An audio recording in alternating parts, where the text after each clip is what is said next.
The morning sun poured over Washington, D.C. like liquid gold, its light glinting off the iron gates and marble columns of the White House, a symbol of power, history, and the American spirit.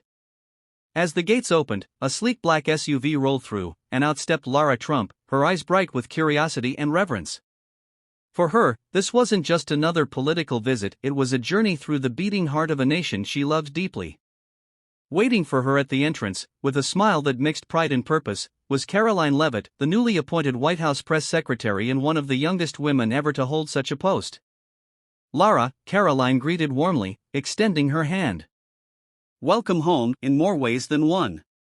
Lara laughed softly, shaking her hand.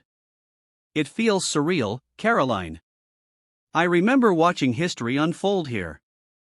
But to see it like this, through your eyes, that's something else." The two women began walking through the marble-floored halls, where portraits of presidents and first ladies lined the walls, silent witnesses to centuries of triumphs and trials. Karoline's heels clicked in rhythm with Lara's as they moved past the grand staircase, their conversation flowing easily, tinged with nostalgia and vision. "This place has changed so much," Lara said, her gaze lingering on a portrait of President Lincoln. "But somehow, it still feels timeless. Like every decision made here still echoes through these halls." Karoline nodded. "That's exactly how I feel every day I walk in. You can almost hear the whispers of history and the weight of the future."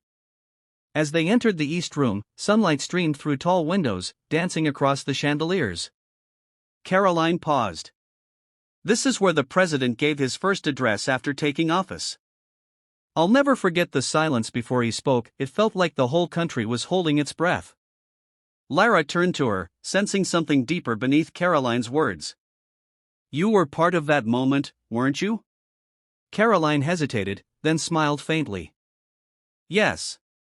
And it wasn't easy getting here. There were nights when I doubted if my voice would ever be heard. I was told I was too young, too ambitious, too outspoken. But I learned something, sometimes you have to walk through doubt to stand in truth." Lara's eyes softened. "I know that feeling. People doubted me too, said I only had a platform because of my family name. But when you believe in what you're fighting for, those voices fade." Their footsteps carried them into the Oval Office. The iconic room felt alive, the air charged with the gravity of decisions made within its walls. Karoline paused before the resolute desk, running her hand gently along its polished surface. "Every person who sat behind this desk carried the hopes and fears of millions," she said quietly. "And every press conference I give, I remind myself it's not about power. It's about responsibility." Lara approached the window, looking out over